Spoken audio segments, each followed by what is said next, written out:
Türkmenistan Ukrainadaky urusdan gaçyp goňşy ýurtlara çykan raýatlar üçin 13-nji martda Polşadan ýüriti uçur gatnawyny gurnaýar. Bu barada Azatlygy 10-njy martda Türkmenistanyň Berlindaky ilçihanasy habar berdi.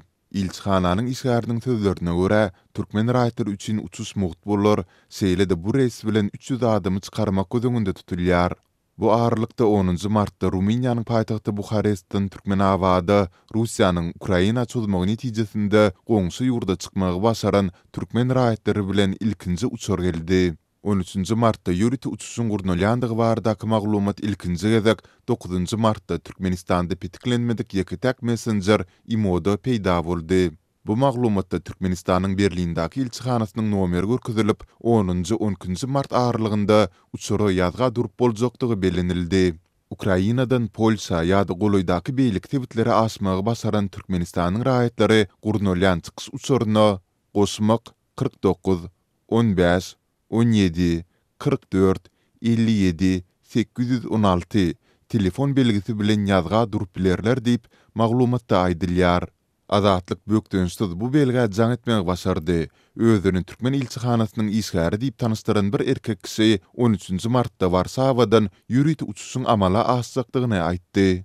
Warşawadan reýs şu ýekşenbe güni 13-nji martda malaşyrlar. Uçuru ýerler çalt dolýar. Meniň pikirimçe, ýene 100 töwerek adam kabul edip bileris. Umumy hasapda 300 adam evakuasiýa ediler. Bu Ukrainadan gaçan türkmen raýatlary üçin mugt bolar. Esasy talap raýatlar mundan azal Ukrainada bolan bolmaly. Ýagny öýsiz, öwdarsyz, iýmisiz we pulsuz galan bolmaly diýip Berlindaky türkmen ilçihanasynyň wekili aýtdy.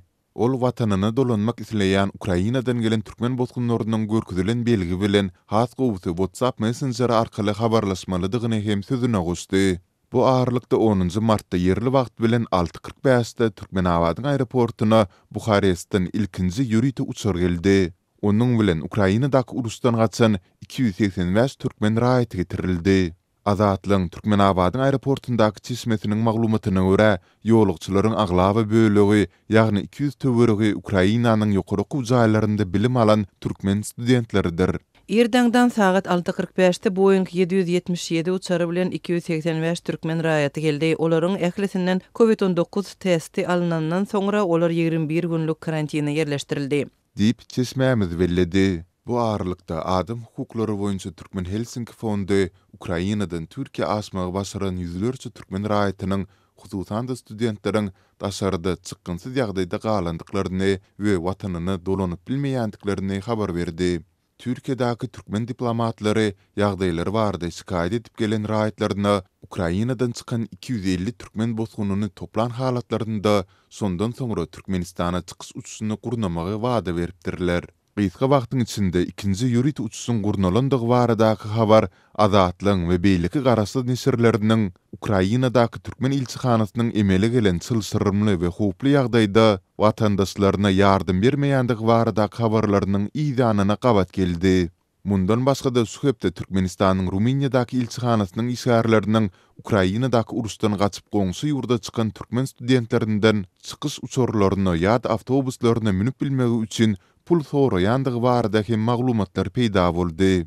Azatlyk Ukrainadaky türkmenistanlylaryň ýakynlarynyň Türkmenistanyň içeri işler ministrligine we migrasiýa gullugyna ýüz tutýandyklary, olaryň 2 hepdäniň dowamyndaky ýüzlenmeleriniň hem netije bermeýändigi barada maglumat berdi. Türkmen News nesiri türkmen häkimetleriniň howply ýagdaýy düşen raýatlaryna birden kömek edip başlamagyny, türkmenistanlylaryň köpçülikli ýagdaýda Ýewropa ýurtlaryndan gaçyp atylgy sormagyndan alada galýandygy bilen baglanşdyrdy. Türkmen News ýagdaýlardan habarly çeşmelerini talgylanyp şeýle maglumat berdi. Redaksiýamyzda Ukrainadan gaçan Türkmenistanyň käbir raýatlarynyň ýen Polşadan, Ruminiýadan we Germaniýadan syýasy gaçyp sorandyklary barada maglumat gowuşdy. Studentler Türkmenistanda özlerine hiç hil mümkinçilikleriň ýokdugyna göz getirip watanyna dolanmak islemeýärler. Nesiriň maglumatlaryna görä, Ukrainada entegim türkmen raýatlary bar. Olar köpçülikli ýagdaýda beýleki ýurtlara geçmegi planlaşdyrýarlar.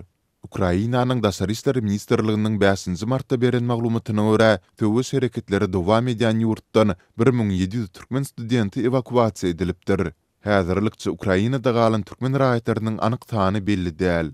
Durly maglumatlara görä, Russiýanyň Ukraina çözmegininden öň bu ýurtda 4300-6000 aralygynda türkmen raýaty bar eken. 24 fevralda Russiya prezident Vladimir Putin'in buyruğu bilen Ukraina çözdi. BMG'nin maglumatyna görä 2 milyondan hem asy Ukrain we bu ýurtda ýaşan daşary ýurt raýatlary öz öýlerini terk etmäge mejbur boldular.